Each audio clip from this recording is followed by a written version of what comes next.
Hi everyone, welcome back to Coffee, Books, and Rain, and it has been an absolute minute since I have been in front of you guys.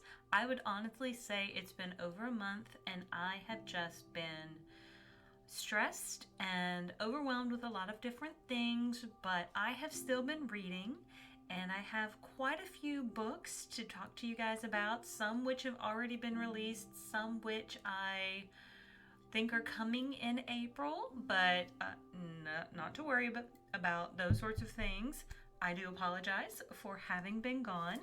I have missed you guys. However, I just needed a little bit of a break because I had so many things that I was trying to focus on that I almost couldn't really focus at all. And that's one of the things that I've kind of been working on, is trying to be better at completing tasks before moving on to the next one. So one of the things that I just kind of had to set aside was YouTubing. Now, I am not currently still active on my main channel, which is Hope and Coffee. I do hope to come back to that channel in May, but I am still kind of taking a little bit of a break from that one just because I am trying to get my brain kind of wrapped around the type of content that I really want to create for that channel. My goal always for YouTube was book content or literary content in general, and Coffee, Books, and Rain is still where my heart is, and so that is why I came back here first after again being gone for about a month. As we can see, I have my princess hair back, which I love having my princess hair back.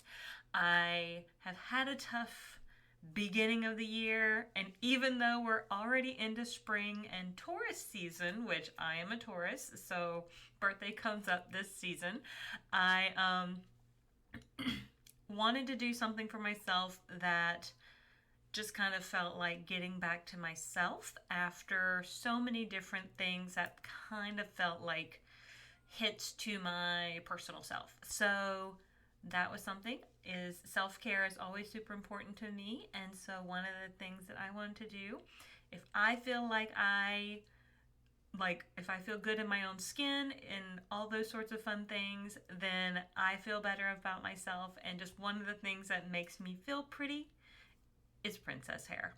I love my stylist. She is phenomenal. Also, kind of going off on a little bit of a tangent, I have been trying my best to start writing more. Now, that is not to say that I have anything near completion, but I have probably put words on page for about 7 or 8 different projects.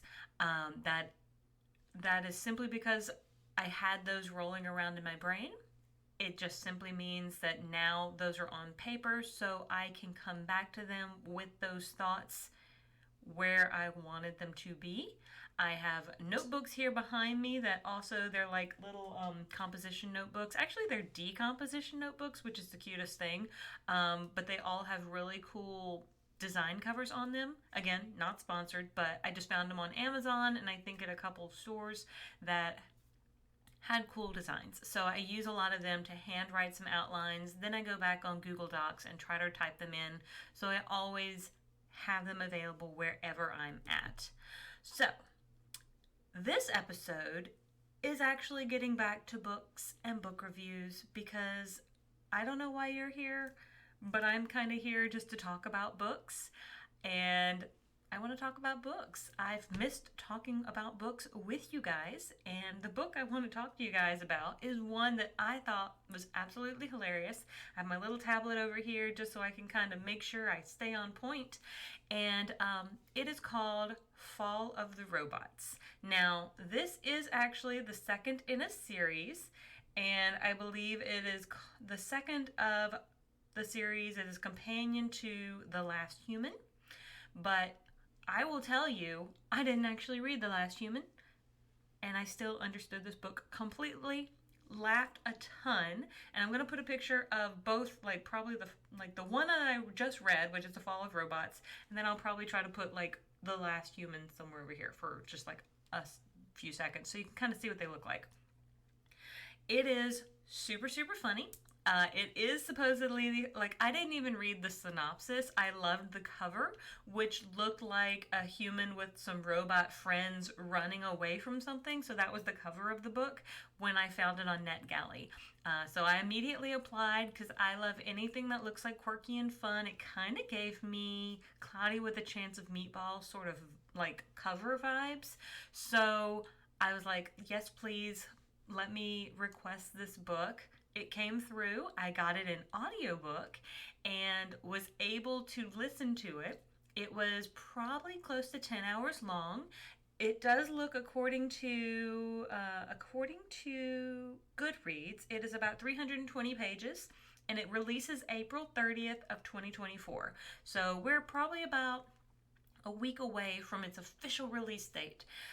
Super excited for you guys to read it though. I hope you will go out and read it. However, we're going to talk a little bit about the audiobook. I definitely think I'm going back and finding the first one. From what I'm to understand, now this is just basically reading some of the reviews after I read it. The first one, the Last Human, is optioned for a possible motion picture. So, crossing fingers, because if it's quirky, cute, and fun in all the ways that the second book is, then I think it is going to be hilarious. And I think we're going to get something that's going to hit you guys in all of the best, like, animated cartoony vibes. You've got a couple different robot characters. You've got Emma. You've got XR. Emma is a human, so let's start with that. Emma is the human. XR is kind of her best robot friend. And then you've got SKD, and he doesn't really talk so much as put little emojis on his screen. So they have to try to translate what he's saying based on the emojis that are on his screen. And then there's Siron, who seems to be like a really big robot. But he also tells jokes, and he's kind of like the tank robot of the group, but definitely has a very soft side to him, very loyal to his friends. And again, didn't read the first one, but we also apparently meet a second character called Kellen, who he is another human who joins the party in order to assist them in overcoming the machine breakers. So from what I'm to understand, the first book was about Emma, who was coming up to the surface. This is a post-apocalyptic book series where robots had taken over. In order to survive, humans went underground into bunkers. And now Emma came above ground and convinced the robots were not that bad. And now humans have started to come back up and have started to befriend a lot of the robots. A lot of the robots realize that they kind of need humans, that there is a very symbiotic relationship that can happen by working together. There's still some people, though, that think robots are great. Some people think that humans are great and think that one should dominate over the other or what have you. And that's what we get with the Machine Breakers. So the Machine Breakers in this one are a group of humans who feel as though robots should not exist any longer, that all robots should just be ended. And Emma, and of course now her robot friends, really are not on board with this. They absolutely see the benefits of being friends. Coffee. Because the world seems so much better for it. However, the perspective of the story is told from XR, again, who is kind of Emma's best robot friend, and he doesn't always understand human interactions. So it gets to be quite funny as he's trying to interpret what's going on from his computer mindset. And you get a lot of quirky, fun, nuanced sort of interpretations of emotions that she's displaying, as well as other humans are displaying. At one point, Emma kind of has a crush on Kellen, and the robots think that maybe Emma has an upset stomach. Like, maybe she needs to find a restroom. And it's really funny. So I love quirky, kind of dumb humor. It is my absolute favorite. I didn't like I will say my least favorite type of humor is super cringy humor. There was just like a tiny little bit of cringy humor in like what I would call cringy humor. The rest of it was actually just kind of like slapsticky humor, tongue in cheek humor. Again, that misunderstanding sort of humor of robot trying to understand human interaction, as well as us humans with logical brains being able to connect certain dots and robots not always being able to connect those dots because it's not as logical to them, whereas we're very emotion based and they're very, I guess, fact based or XYZ based, zeros and ones based of the yes no, if yes, and zeros and ones. So we have to go up against the machine breakers. The machine breakers are also actually doing a bit of disservice to some of the other humans as well, because in order to pretty much complete this coup that they have, this taking over, they are trying to establish a dictatorship because Tiana, uh, Talia, forget her name. Anyway, the head machine breaker, I'm kind of blanking on her name. It's a T name for sure, but I was looking to see if I saw it just right off the bat. But anyway, super fun. Nope, don't see it. But she decides she's going to be the dictator because if anybody's going to be in charge, she's going to be in charge. And she was already more or less kind of slighted by the robots in the past, and so now she feels as though she is going to take over because if someone has to, then she's going to do it. Well, in her pursuit of power, she's also more or less kidnapping other humans who do not agree with her beliefs, as well as taking riches such as wealth and money and kind of valuables and amassing them. And so she is taking that from people as they're going around kind of gathering dissenters, and people are not happy about that either because of course that's not how you do it if you want people on your side. So again, the war breakers are going about it all the wrong way.